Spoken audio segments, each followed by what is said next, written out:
Okay, we are live. Hi, everyone, and welcome to the Omakase Show webinar series. My name is Wawa Orowana Yara. I'm hosting this webinar series. And today's quite a special episode, but before we dive into it, a few news. So to celebrate Women's Week, we have an amazing artist joining us today for this webinar. But also I'm launching a workshop for women, which would be happening today at 6 p.m. CET. So if you go to my profile on X, which is Savannah Yara, you can find this Luma link that will redirect you and you can register as a woman or non-binary individual. And then another piece of news is that you can always support our show. Just simply go to the profile on X, which is Omakase Show. You can find this cash button and send your donations in Ethereum. Highly, highly appreciated. And so today we have an amazing guest who I met several times in person, OONA. Thank you so much for joining us today. OONA is an anonymous artist who conveys a really strong message. And can you just tell us a little bit about yourself? Because I know you would do it much better than I would. Your sarcasm and irony, and I love the way you communicate. So I'm handing your introduction back to you. Thank you. It's very flattering, especially for a Monday morning.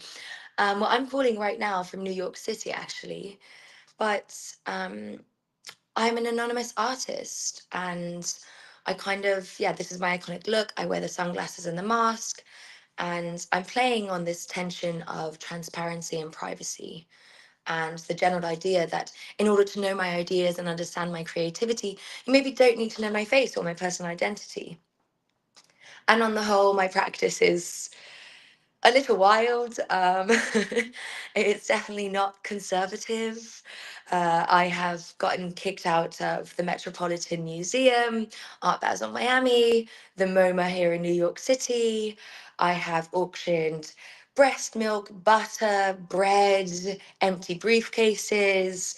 I've basically performed all over the world, and somehow I get magically lucky that at all these things I run into beautiful people like you. So I'm really flattered to be here, and thank you for inviting me on the show. Thank you so much. So basically, I know your statements, and they are really more about conveying the point, trying to convey what you have to say, not about earning money, not about giving you as a person who has name and surname and exposure, which is really surprising and really rare in this space. So can you just tell us about this aspect, why you keep anonymity, why anonymity is so important to you, and in general, these things? Yeah, so like on the anonymous, right? It's my practice is all about kind of what the female form does, how people react to the female form. And so I kind of knew that if I was showing my face alongside that, it would somehow detract from like kind of the message of what I was trying to say, and it would become more about me, the individual woman, rather than kind of talking about this experience of what it's like to be in a white female body, because that's what I'm in. So the idea of saying anonymous is also a crypto idea. Crypto used to really value privacy, and that's what attracted me to the technology. um, and it's so funny, right? Because we're at this point collectively where I think that as a society we had no respect for our own personal data, for our own personal privacy, for our own personal kind of like image. And so we've basically lost all of our rights, all of this valuable stuff to these big corporations. And if you look around the internet right now, it's mostly techno feudalism, right? We're like these little cows working on like someone else's big data farm. And we get no kind of like compensation for that. We just basically contribute to that. So apologies, my laundry machine is now making a beeping noise. So that's what you see in the background. But the idea of being anonymous, right? It's about reclamation. So I don't need to give away my data. I don't need to give away my face. I don't need to give away these things for people to interact, respect, and exchange with my ideas. Thank you so much. That makes a lot of sense. I'm sorry for this noise also. I just It's a noisy Monday, guys. Get around exactly, it. exactly. Really hectic Monday. So in general, I've been following you on IG, and it was fine for me, a fine experience. And then I want to find you on Twitter. And what I saw is that from my personal account, which has some restrictions, I open your profile and it literally says that it's restricted, the content is whatever plus or something, and I cannot see it. So I used another account that I had that didn't have these restrictions, and it was available for me to check out what you're posting. And I know that it may be really devastating to get censorship all the time, especially when you're trying to make the statement which makes a lot of sense, the statement about females, about our place in society, about things like breast milks and boobs and everything.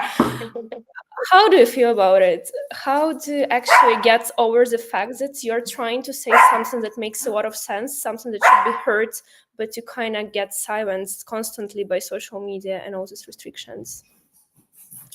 Yeah, like I've just have to make it part of the law right now. So, I meet people now and they're like, "Oh, what's your, like, how do I find you? What are your socials?"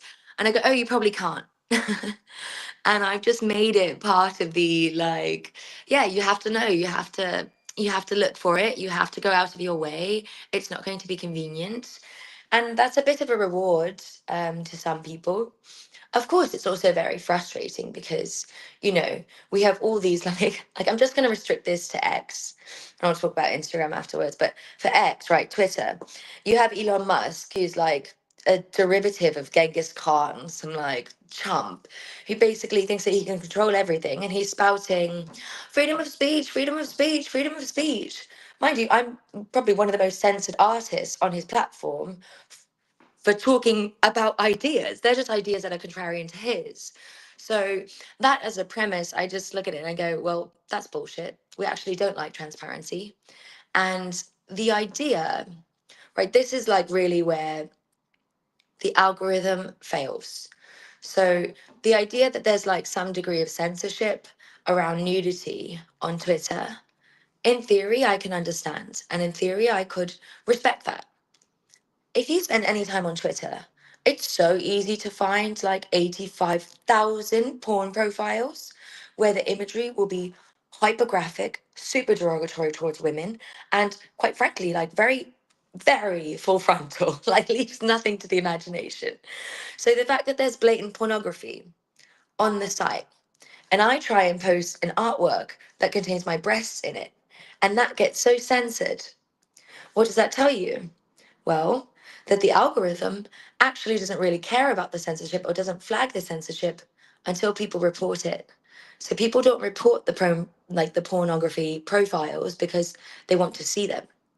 People who get pissed off at what I'm saying can report my images.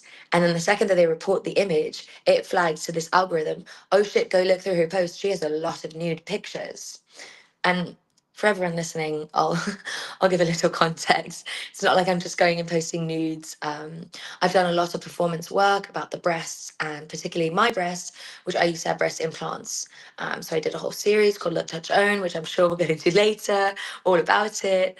And the general idea is kind of like, right, that it's ridiculous that these rules apply because the censorship actually isn't working. It's actually just there to be punitive. Now on Instagram, where I'm also shadow banned, Instagram had this like funny, free the nipple thing. And it was a big movement and everyone got around it. And I was like, okay, cool. Now I can post like some of my work, some artworks online, photographs from me doing my performances in different galleries all around the world. I'll start to post those. That would be great. And I go to post it, and immediately my post got flagged and taken down. And so I was like, what the hell? Like, let me go look and report this. And it was because it wasn't clearly art, education, or protest, which again shows me that the algorithm just did not know how to read my art because it's clearly all of those things. Oh, those are so funny. Yeah, I'm looking at your showing on the Instagram. This is a good like smattering of my work, but also even Twitter. Like, I found that it's not the best platform to discuss very profound ideas. So you really have to look at this profile kind of as like a teaser right? And then you have to go deeper because social media is not a place where we should be gathering all of our information. It should be a launching point where then we go and say, oh, let me do more research. Actually, can we also dive about implants and all the scene? I noticed that Miami takes a really special place of this, Mm. like a really big part of this story. The reason I know it is that because we met in Miami for the second time, and so here am I and you holding your implants. Can you just share a little bit the story behind Miami and the Yeah, implants in general? And yeah, so such a fun story. That's such a wonderful photo. That makes me happy to look at that. Yeah, so Miami is obviously a city of kind of, a lot of focus is on body and materiality. And at one point in my life, I was in Miami and I got breast implants. And 10 years later, I decided that I would go back to Miami and get my breast implants removed.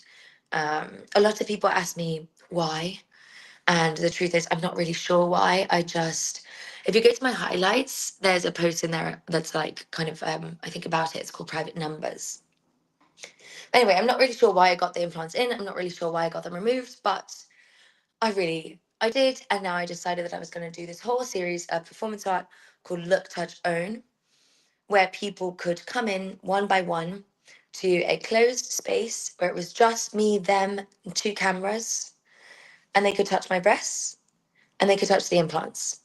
These are the real implants that I had in my body for 10 years.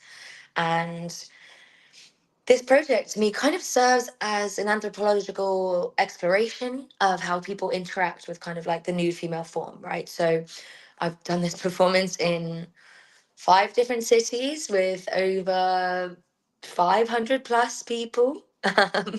So I have a really good data set, right? Because for every person that comes in, I track the data, where they looked, how long they stayed, what they did, their emotional affect. Did they talk to me? If they spoke to me, what did they say? And it's really like it's really rich. There's so much there. And what's really funny about this work too is I will meet people and tell them about it, and they'll have like one of two reactions.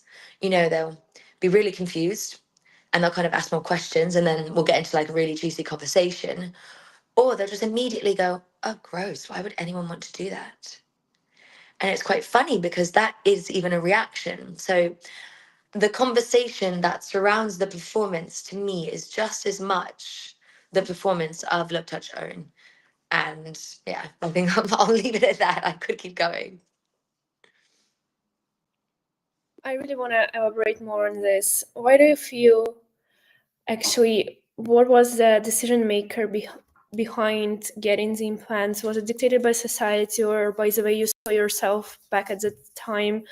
What was the decision maker for removing them and all of the things? I think the things and the questions that you got asked frequently when you were giving out performances.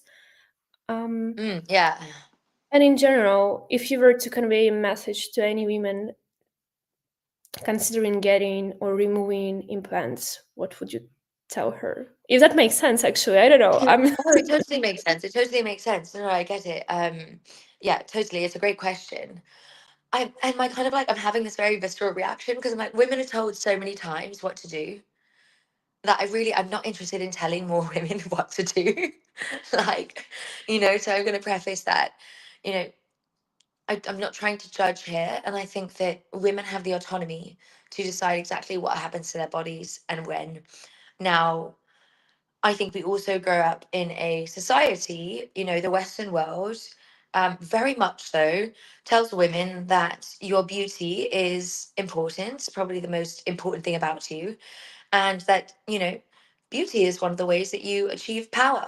There are no powerful women that are not beautiful. If you really break it down, it's really society limits it. You need to kind of be like one weight, one type of aesthetic, and you need to dress like this, and your hair, all these different regulations. So I remember when I had my implants in, I didn't ever really want to tell people that I had implants in because they would look at you like you were dumb or naive or vain. And that is something I don't want to do with this project. I'm not telling us that women that get, implants are dumb, naive, vain, or that they, only care about how they look. No, that's not the reality. I think the reality is that most women actually get implants because we're trying to better our lives in some way. And the idea for me that we would undergo body trauma, that it's normalized, right? So when you get a breast implant surgery, mine, they take off your nipple, they cut down here, they cut open here, they remove your muscle from your ribs, and then they slide a big piece of silicone underneath. That is a very barbaric process for the body. That's body brutality, that's body violence, that's body commodification. And I think the fact that we live in a society that's normalized that is wild. And moreover, there's a lot of women coming forward with, this thing called BII, which is breast implant illness. And it's funny because it's technically not like a scientific disease yet, right? It's not like classified yet. And it's very similar to, oh, these women have hysteria. No, there's something very strange that's happening with a lot of women in their breast implants, that they're getting them removed and then feeling all of a sudden a lot better, a lot healthier, a lot more vitality. So there's something in there, and I'm not saying that it happens to every woman, but there's a lot of logic that women's bodies have that science has not caught up to yet. So I don't think just because it's scientifically unproven or that it's all right that women get breast implants, that it's a good thing. So I encourage every woman to kind of, really check in with themselves. Um, and I always say, I'm here if you have any questions on either side, because I got them in, I got them out. So, I know all about it every which way. Actually, this is something I'm really curious about. What was harder to recover from, getting in or out? Because I know in has all this like corsets, something that like inconvenient clothing that you have to keep on wearing. But then again, I think taking them out is also extremely painful, and you gotta like heal all the scars that you eventually get. So, what was the most problematic for you? It's quite interesting because the getting them in is quite challenging.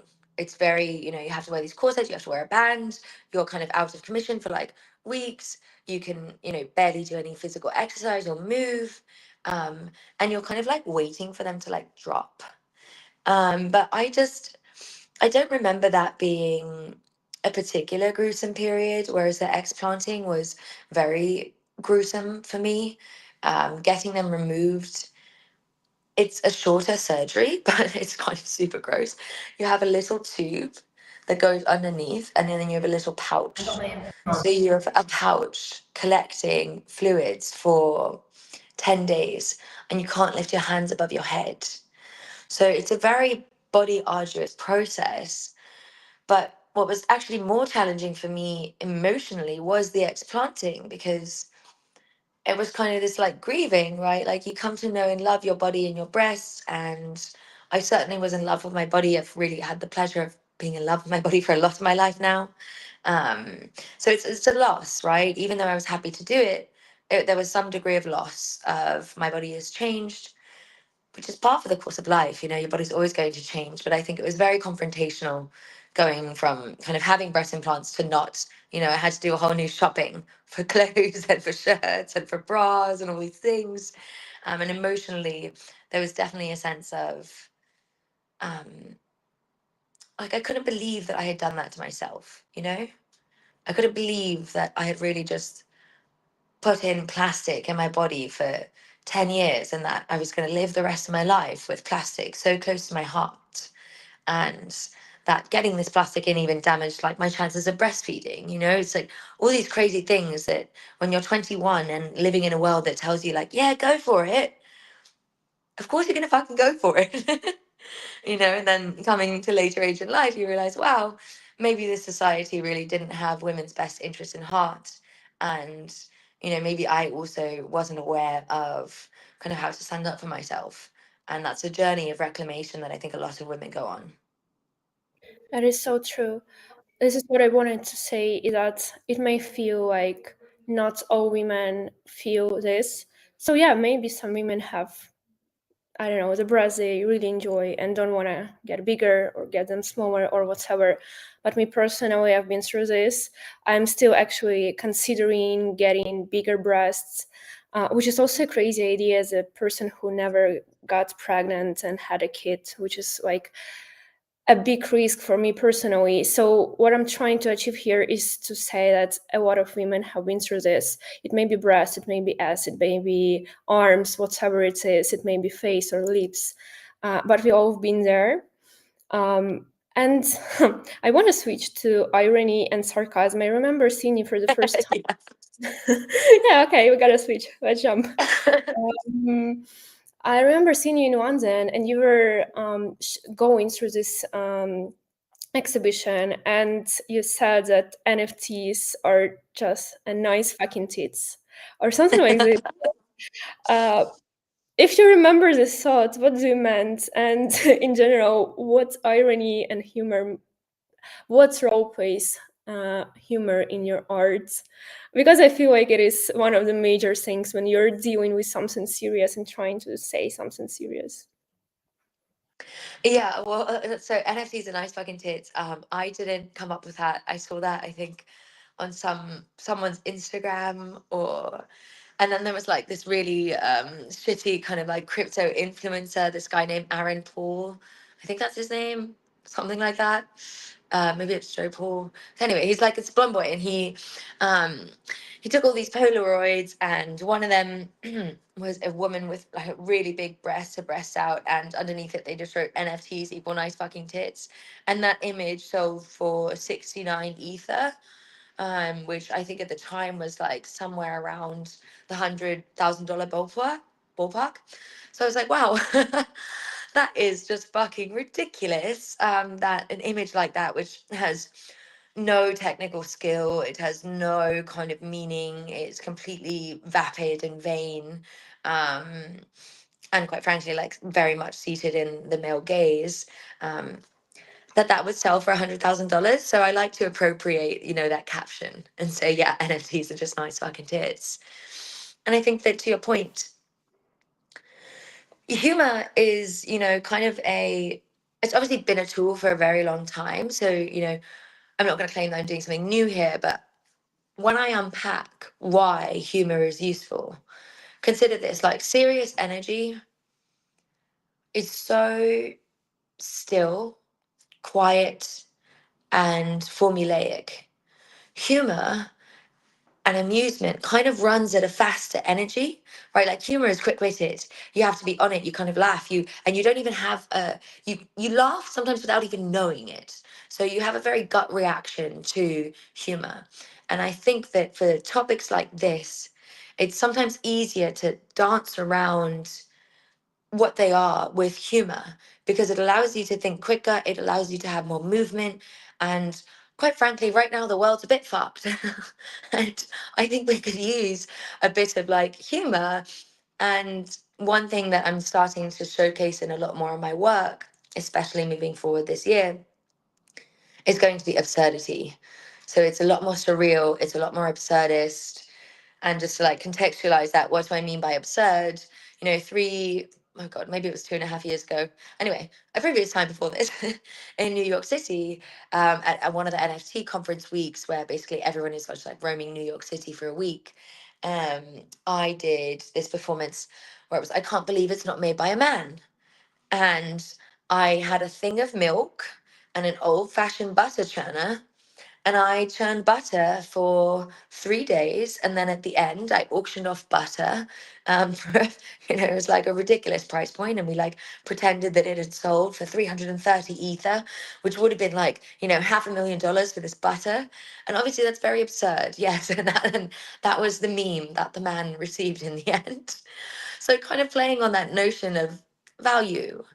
And if you did want to go a layer deeper, let's analyze it. Okay, butter, milk, and eggs. They're very jovial, very approachable symbols. But what are they symbols of? Of domesticity, of women's labor. And domesticity itself is not really the thing. The thing is power. But to try and talk about power is like, oh man, I'm fucking bored already. It's like, let's talk about its application through really random kitchen objects that we have, and we can get more creative with the ideas so we can find more routes to agency, right? I think humor, absurdity, like satire, there are ways in which you reclaim agency in a narrative and, political system and social system right now, which is very much rigged against women having strong opinions. And as you've been talking, I saw this item on you several times. I just got really curious. What is it? Or what is it? Is it Yeah. like something you have to wear, or I don't know. So this is from a series called Liquid Harmony, which I'll tell you about that series, and then I'll tell you about this image because this image is quite funny. So this is a series, Liquid Harmony, where I was invited to Berlin to do a performance with Annika Meyer at Expanded Art. She's a wonderful curator and gallerist. And I decided that I would make a series of video works that correlated to a performance. So this is a still image from one of those video works. And the performance was quite fun. So it's Berlin Art Week, and I'm in this gallery. And I want you to imagine that this gallery is set up in like a mall. And there's floor to ceiling windows, and I'm sat kind of like right underneath it in this breastplate. So the breast that you're seeing in that image, I'm sat underneath there in these giant horse-hoof shoes, and above me there's a bucket, and there's one string that goes all the way to the center of the gallery, and a timer. Oh shit! Am I still here? Yeah, all good, all good. Okay, And it just you gave found me a weird like timer. flash. Lost connection, but okay, I'm still here. So I have this one string that goes all the way to the center of the gallery, and basically the audience arrived, performance begins, I go turn the timer on, and then I leave a pair of scissors. And so over the course of, it's a durational performance, I set the timer for 20 minutes. I'm making eye contact with people and I'm looking at them like, hey, you know what happens? I'm sat underneath the bucket that's connected to the string. You have the scissor. And so at one point, of course, someone goes and takes the scissor and they cut the string and the bucket just all over me.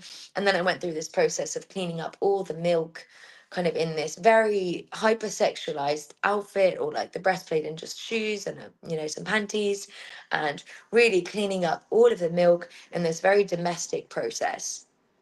So that was a performance.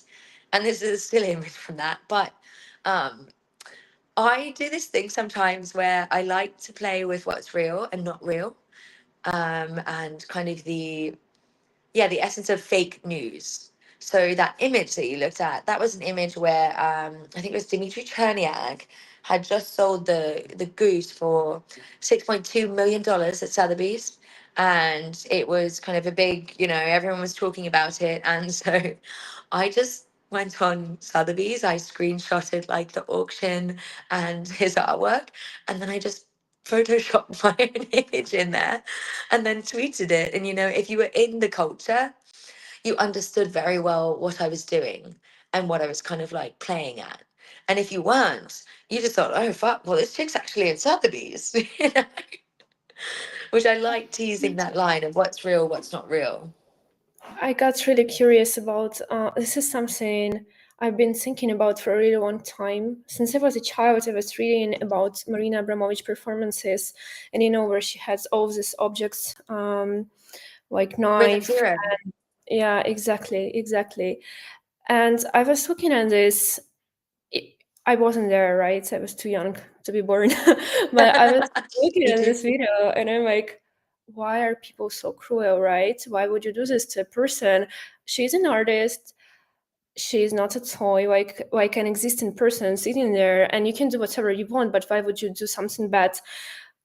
So I'm asking you, why do you think somebody would actually go and rip this thing off? Why would they do it? Like, in your opinion, is this about Yeah. freedom, about doing something you cannot do in real life or in general? I mean, it's a good question. So, like, Rhythm Zero, incredible performance. And actually, I went to the Marina Abramovich Institute for a residency. They saw my performance, Looked at Joan. They had me speak, and then they invited me. So it's really sweet because obviously there's a lot of kind of, you put your body on the line. And I don't know why people do this, but I'll tell you what I've seen. So in Looked at Shown, right, I stand in a very passive posture. And basically imagine like a room that you come in one by one, and I'm stood just like this, the implants in my hands. Yeah, exactly. Just like that. Exactly. Yeah, implants in my hands, just like that. And people are being recorded, so there are cameras around. But you really see like a raw reaction of people. And I had one woman in New York City, for instance, who came in, and I can hear her on the outside, right? Because someone tells them, hey, don't touch the artist's mask. You can touch the artist's breast. You can touch the implants. You have 60 seconds. Right? That's what's happening on the other side of the curtain. And I hear her go, can I lick? And so she came in and she proceeded to flick like this, my nipples for 60 seconds. A very kind of hypersexualized activity that was really uncomfortable for me as the performer. And also for her as a participant, I really couldn't understand, it's 60 seconds. So it's not like this is enough time to like have it be an erotic experience. This is like, it's very clinical settings as well. This is not like it's candlelit and dim light. It's hyper surgical lighting. So it's very strange if people react like that. And then I had another woman come in and she started laughing. And then she took my implants and she started to juggle them. And then she started to juggle my boobs. And then she was like slapping my boobs and slapping the implants and having, quite frankly, the reaction of a 13-year-old boy. And then there was another woman that, like, kind of just like had a really, again, like kind of hyper semi violence. And those I couldn't understand because I had predicted that, there would be a smattering of men that would act in a certain way, positive, act in a certain way, neutral, act in a certain way, negative. So I kind of had the understanding of how the men would react, but I really hadn't quite understood or predicted that women would also be in this kind of strange, and I'm going to call it like invasive way of engaging. It was invasive. It wasn't an egalitarian or curious or even neutral experience. Lucky for me, I had all the data. I had all of it recorded. So what did I realize? It was mostly that the women that acted strangely with me and my body, well, they looked at the camera before they looked at me.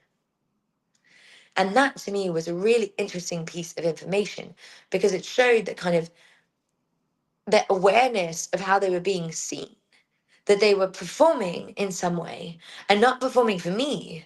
And it was almost that this like camera was this extension of a male gaze that they felt, right? Like one woman in Paris comes in and starts stroking me in a way which was so sexually inappropriate on my legs, around my groin. And I like almost like I was, if she touches my groin again, I'm going to stop her. But like making it so erotic and inappropriately so. This is not an erotic performance, like I wear those leggings basically up to here. So you understand, like this is about breasts. And again, when I look at the footage, she made eye contact with the camera, I think something like 3 or 4 times. So who do I think that she's performing for this like weird extension of a male gaze? And obviously I didn't know what the sexual orientation of any of these women was, but I'm almost very certain that they were not queer women. They were not lesbians. They were very much straight women performing for this kind of like male extensive gaze, hypersexualizing my own body in a way. And that was very interesting. Now for the men, you know, yeah, I had like a couple where I was like, I just don't understand what you're expecting to get out of this situation. And I don't understand how you're all right acting this way on camera. And I had a couple interactions where I was like, wow, that's very scary. And I think that if I was alone, that person would try to rape me. I like very much got that energy. And okay, I'm talking for a really long time, but indulge me for just like a little bit longer. That one thing that I realized with men, and with men in particular, is because I'm tracking the data of where they went, where they looked, what they did, how they touched, what they touched. I have video footage of basically men doing the same exact thing. So one guy comes in, touches the implants, touches my breasts, touches the implants, touches my breasts, and then touches my breasts and the implants at the same time. And then the next guy comes in, does the same exact process, and it's disgusting. And it's really like you watch it and you're like, oh my God, make it stop. But he's doing the same exact actions, right? The previous guy, you watch the footage and you're like, oh, okay, cool. Like he's doing the performance. That's like quite, yeah, like nothing weird, no creepy vibes, no like icky energy. Second guy comes in, same exact actions, but all the icky energy. And when you show that to people, everyone that I've showed that footage to has the same reaction of like, wow, this one's all right, and this one's fucking ick. So, what does that show me? It's that we actually have this innate, kind of intuitive knowledge of what's appropriate and what's not. But the law and the language that we have around it and the logic doesn't work, right? That's why, like, you can tell on the street when you're passing and a man touches your bum. You can tell when that's an accident. And you can tell when that was fucking calculated, planned, and creepy.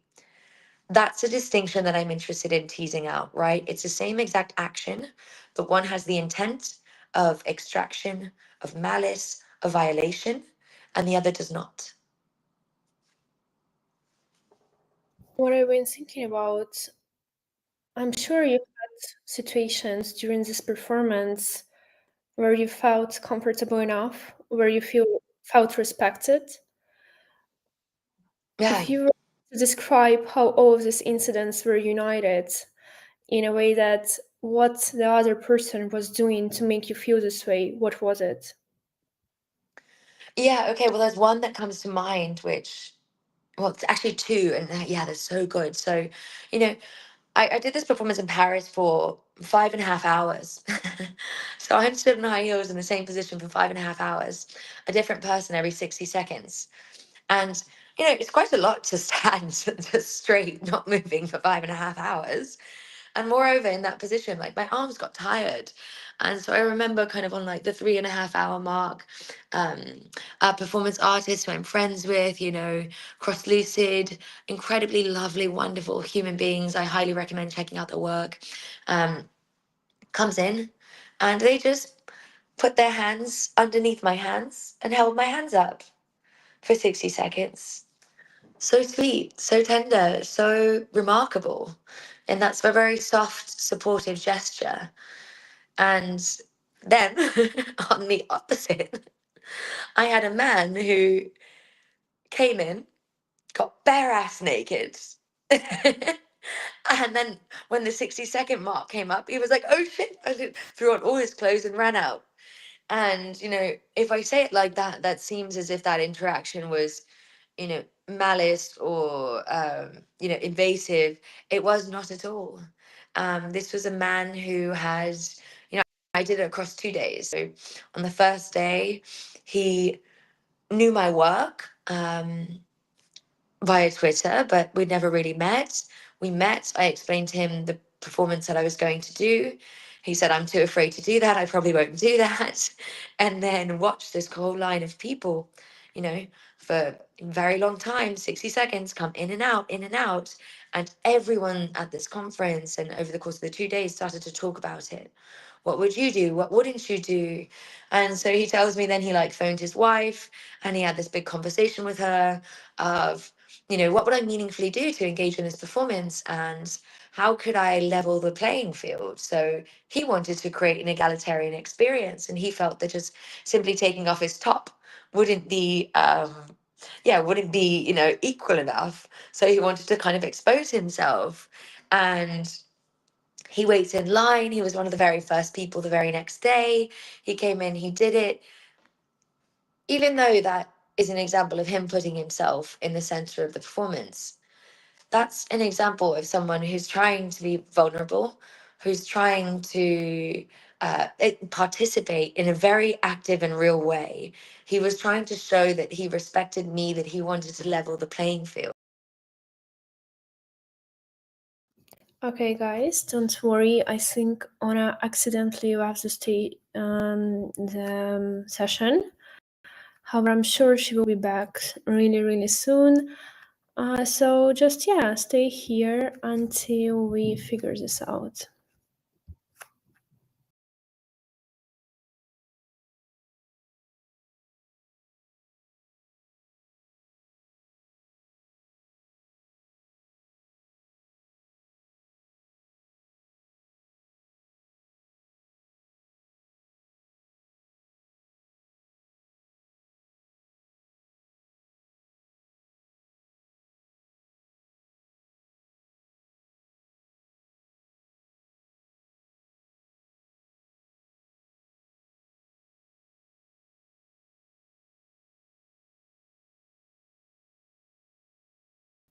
Okay. Meanwhile, okay, great. OONA is back. Perfect. Sorry Great. about that. That's fine. That's fine. So you've been talking around a person who also felt vulnerable, that made you feel equal at the same time, right? Something that I got from this conversation. Yeah. And like that, I think as an artist, it's an honor when anyone tells you that they spoke about your work, that they thought about your work, that they engaged with your work. Because it's really right, art is about ideas, and we become artists to express these weird ideas that we have in our heads and try and get them out there. So anytime that anyone's actively engaging with my ideas, I feel very kind of respected. It doesn't even mean that they need to like them, but they're thinking about them, they're talking about them, and they're generating their own opinions on them. That is so true. That is so true. And I never thought about it, but it is true that when you feel someone actually caring for you, like holding your hands, when you've been staying like this for a really long time, it matters. And when you're having any sexual or intimate interaction with anyone, if you're vulnerable as you are during this performance, you expect the other person you're interacting with to be vulnerable too.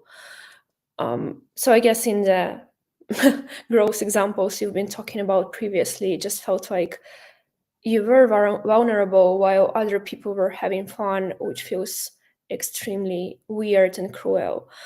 And like this, we are moving to Playboy. Can you just tell us a little bit more about the grant and all this process? And Sure. yeah, So yeah, Playboy tried to do this like big rebrand to be like queer and kind of like cool and like pro women. Surprise, surprise, they're full of shit. So I'm just gonna get that out of the way. Um, they tried to do this NFT thing, which was, a grant for the art of gender and sexuality. And I had made a very fun, silly piece of video art using kind of like all archival footage and stock footage of a woman named Carolyn Cossey. And Carolyn Cossey is one of the first kind of like trans women to be a Playboy model in the 70s, right? So they just cared about hot women basically. And Carolyn Cossey was a gorgeous woman, and quite smart and wonderful. And then went on to be a massive advocate. So really love Carolyn Cossey, and I wanted to make a piece which was an homage to kind of her legacy. So I did that piece. I submitted it, and Playboy accepted it. I won the grants. But really quickly, it was obvious that, they were being very extractive from the artists. They had no real intention of helping to sell the work. They violated the terms of the grants, like all this stuff. But I did get to go to a Playboy party and see my work up, even though, the most disrespectful thing as an artist is when people can randomly choose like 10 seconds of your work to show. It's like, let me choose the 10 seconds. Just tell me that the constraint is time, and I'll choose my own. I'll curate my own sentence. Um, and they did not afford us that luxury. I got a little bit mad at them. And then I also realized, oh, okay, well, they have this like massive NFT community. And if Playboy's not going to sell my work, well, I'll make something that I can sell to their community. So I made this series called OONA Eggs. They were Play OONA Eggs, and they were artworks. Like my first series on OpenSea, it's like there was this is how far back it was. This was before Manifold. You only had OpenSea. So I minted a collection on OpenSea that was called OONA Eggs, and there were 28 eggs, one for each day of my cycle. And the eggs basically, yeah, so this is like they would evolve over 9 months with an update on every trimester. So I would release a series every trimester. This is from the third trimester. So they essentially grew from like 3D images of eggs to me performing with the eggs. And sorry, I just need a sip of water. Go ahead. I absolutely love it. I love that story. I love how it's Yeah, and then evolved into something else. Yeah. and so then I sold these eggs to these Playboy, collectors. And I managed to sell 26 out of the 28 eggs. And then I on chain aborted the last two eggs. I burned them, right? But I made this whole like kind of online performance about aborting them. Now, the Playboy guys, ooh, they were not happy when I said that I was going to abort these eggs online. And once they started to realize that I wasn't like a Playboy model and that I was kind of this like hyper feminist, very anarchist, very subversive artist, man, they weren't happy with that. So actually, my first collectors have kind of blocked me. Which I think is so funny. And that was my like introduction, and that was very funny to kind of like entering that scene. Of course, still a few of those men are my collectors, and I'm honored to have them on this kind of like journey with me. Yeah, I don't recommend working with Playboy to anyone. I feel your point. Just recently, my partner, straight male, just in case, got Playboy magazine because I feel like it's just a big part of our pop culture, like these things. And well, he also he bought some old Playboy magazines from eBay. I see no revolution actually happening there. There may be some non-binary or transgender people in there, but it just feels the same. It's all about women being totally naked, about guys buying these things, and it's bizarre. It's bizarre. It's actually what I've been thinking about and going for the first time in Amsterdam, and it was this red white district. Only women standing in red white windows, which is fine, but still I was expecting to see a man, not because I'm a woman, but because it feels like we are underrepresented in a way, even in this sphere, right? In a way that me as a woman may want to go to red white district and actually see men standing there and selling the services. So I don't know, I feel like there That's a been good so point. many. Go ahead. That's a good point. So like on Exactly. that note, right, because it's sex work, and there's nothing wrong with sex work. Like there's nothing wrong with sex work. I have all the respect for it. I have respect for live models, for anyone who wants to do that. It's the mentality that surrounds it which kind of has the question mark. It's like, right, like just because a woman does sex work doesn't mean you should respect her body any less, that you should respect her intellect any less. But yet we live in this society that constantly reduces women to their body and doesn't respect their intellect. In a way, I've been talking to a woman, actually not me, but it's a real story, and she worked as a prostitute, as a sex worker. I'm sorry, yeah, sex worker. And so what she said is basically it requires so many time to actually read the current news because every day you'll see a man coming in and wanting to talk to you, not just like get naked and get down to it. People want to Yeah. have kind of intellectual conversation with you. So just being there as a body doesn't work. So it is a cliche that sexual worker equals to being not intelligent enough.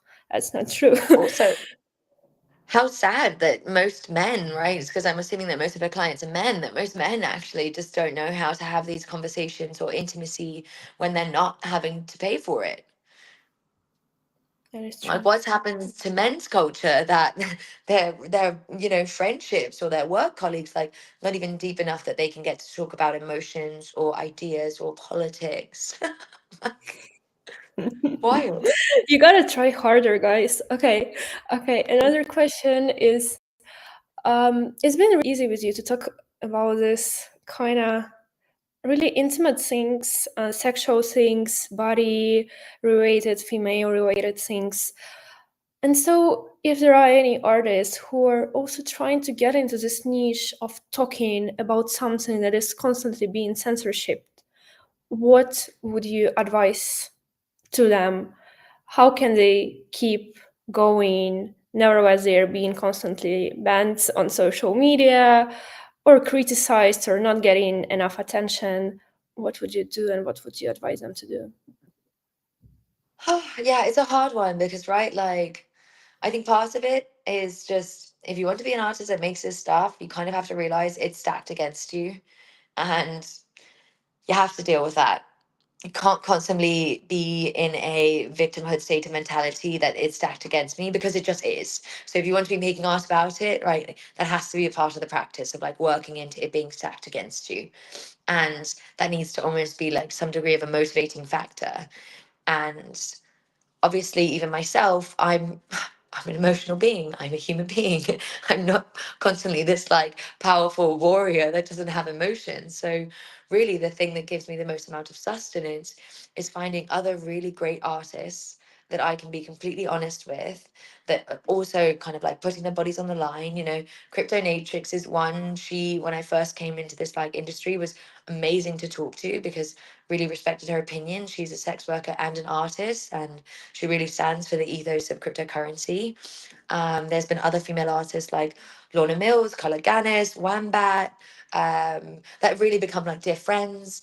And even, Betty, these are kind of people that I go to and I'm like, wow, it's really hard to be a woman in our industry right now.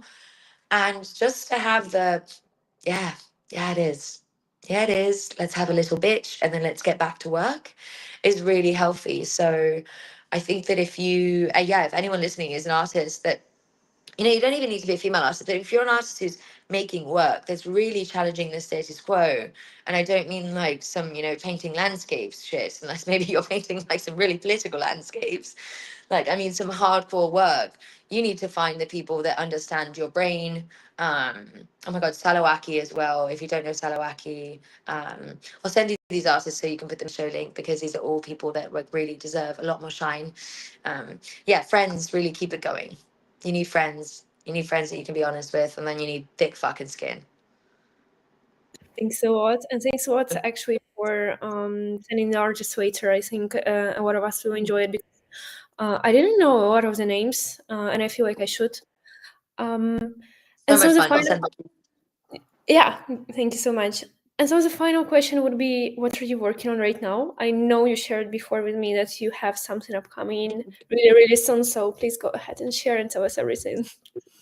Oh, so I'm working on this series called The Treachery of Tickers, which, if we know Rene Magritte, he had this whole series called The Treachery of Images. And I'm obviously being tongue in cheek. It's a very surrealist series. And the idea is that it's about symbols, right? So my practice is about like symbols and value. What's the value of an egg? What's the value of milk? What's the value of butter? What's the value of women's labor? Where is a woman's value in her body or in her sexuality or in her intellect?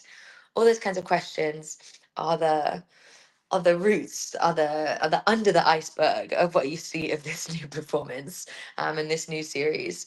And the on the top is a very hyper-saturated, colorful, vibrant series of dynamic NFTs, so dynamic images that change based on the price of meme coins. So the meme coins that I've chosen are meme coins which already exist. So I haven't created a meme coin, I'm appropriating meme coins. So a meme coin like boobs has a current market cap of, $200,000. A meme coin like dick butt has a market cap of, 4.9 million the last time I checked. So why is it that with new technology, or dicks are always more valuable than boobs, right? And in stocks and in symbols and in meme coins, you call the abbreviation that you use on any marketplace is called a symbol, the ticker symbol. So I'm being tongue in cheek with a symbol, right? I use the symbol of boobs throughout my practice to examine the value of women's work. Well, boobs is technically also already a symbol that exists in blockchain as a meme coin, and it's far less valuable than dick butt, which is also a symbol for dick. So I'm being very tongue in cheek, and the next performance is at the NASDAQ in New York City, where I'm going to show the works and do a little performance. Please keep us posted. You can send all the links once everything is live to me, and I will share it with our community. Cool. And I want to thank you so much. I feel like it was extremely valuable experience for me because those are the topics we've never brought up here. And I know it is valuable that this conversation is not private. I don't know, I can even in chat, it's public. And I wish you a lot of luck with everything you're doing. I feel like it matters so much. And thank you so much again, Una. Lovely having you, lovely to have you come here and spend your time explaining all the things you've been already explaining for a really long time.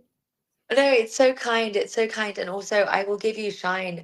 Like, thank you for listening. You asked very thoughtful and insightful questions. And this has been a very smooth experience. And yeah, I know we joked about it before, but for anyone listening, we literally met at an after party for like some art opening. And we chatted, I think, on our way to the toilets. So it's like, you make friends in the most wild places. And I thought that it was so flattering that you kept up with my practice and that you invited me to be on here. So it's as much a pleasure and an honor for me. So thank you. Thank you so much. And we are staying in touch. Please keep us posted on everything. And for everyone who's listening, next week I will be off, so no webinar, but the week after we will have one with Ukrainian funds for digital art, which is also really close topic for me and my heart. So yeah, I will see everyone again really soon, and bye. Bye.